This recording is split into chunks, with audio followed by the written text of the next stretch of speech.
A.Q.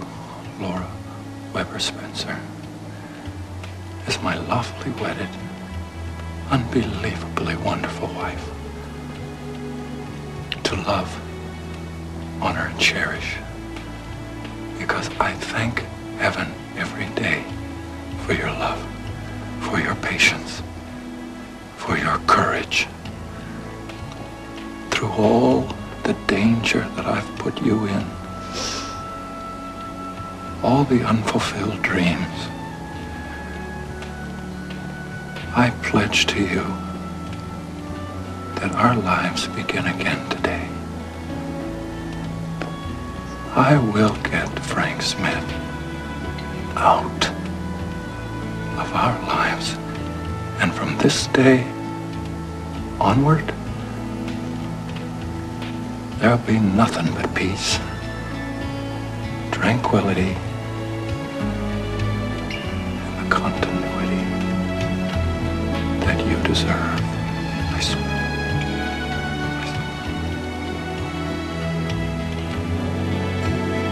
I kiss the bride.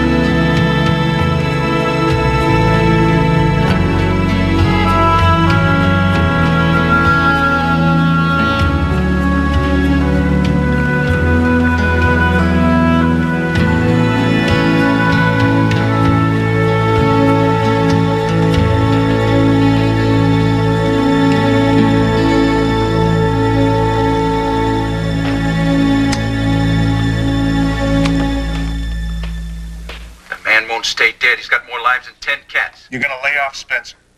You giving me orders now? Port Charles is my turf. I have major deals set up, and I don't want the cops and feds crawling all over me, asking me questions I can't answer. You are not gonna screw me up because you can't let go of some dusty old vendetta against Luke Spencer. Dusty old vendetta, you little crumb. What do you think keeps me alive in here? Damn it, you owe me something. For what? For putting up with being your son. You ungrateful little hustler. You sit there in your tailor-made suits. You think you can call the shots? I've invested every penny I have in Port Charles, and you may just have blown everything for me. All I'm asking for is a chance to salvage something before it's too late. Is that such a big request? Dad, I'm on the outside. I could make trouble for you in here. I don't want to, but I will if you don't back off.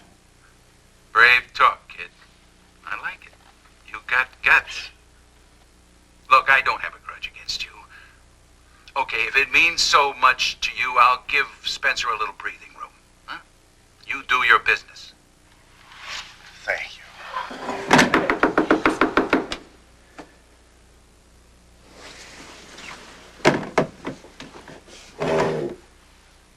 Where are you going? If we're gonna have a deal, you gotta hear my side. I need a favor. Forget it, I'm legit. Touchy. And I intend to stay that way. Damien, my boy, you being in a legitimate business is a perfect cover. Now, can we cut a deal or not? I won't get directly involved. No problem. All I want you to do is talk to a guy. You can do that, right? The guy's got a good reputation. But I just don't have any personal knowledge of him. This is the first job he's ever Done for us. I want you to oversee it. And no dirt on your lily white hands. What's his name? Sonny Corinthos. He runs a joint in town. I'll have him get in touch with you. When he does, this is what you're gonna do. I think everyone is here. Okay. I'll speak first. Who's gonna follow me? One of you has to back me up, please. Jenny, I'm sorry. I wouldn't know what to say. This is awful. It's gonna look like he didn't have any friends. I can say something. Yeah, good, Tonica. You speak second, okay? And then, Let we'll the see. chips fall where they may. Okay.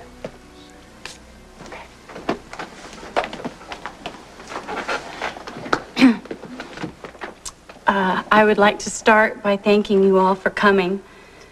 I know that Bill would thank you too. Actually, he would have hated it. All the fuss and the flowers. Bill never liked to do things the way the rest of us do. So we'd better accept the fact that we're not here today for him. We're here for us. So that we can grieve for what was and maybe come to terms with what might have been.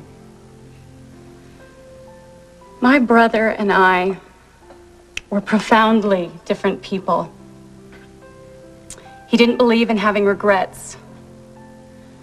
I, on the other hand, have many. Most of which have to do with my relationship with him. I regret putting my own expectations on him in a way he neither wanted nor appreciated. I regret criticizing him and nagging him. And most of all, I regret expecting him to change, to fit into some arbitrary standard that I selected. I think the time and energy wasted on that particular battle might have been much better spent fighting less and trying to understand each other more.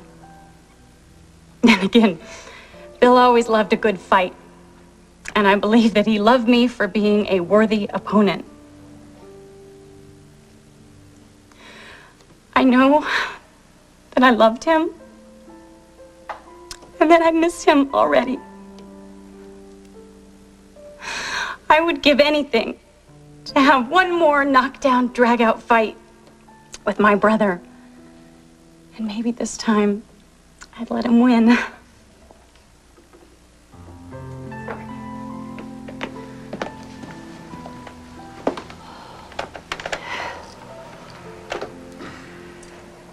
Go on, honey, say something nice. You got any ideas? You can think of something. You always think of nice things to say about everything. Okay. You know, as a doctor, I've seen a lot of death. Too much death, really. And sometimes I worry that we've become inured to it, and then something like this happens. Sudden, violent, a death that shakes us to our very core. So the passing of Bill Eckert is a reminder to us of our vulnerabilities. It challenges our notion of life should be sweet and easy, because it certainly wasn't easy with Bill. But also, I think in our hearts, we all know that he was never afraid of life.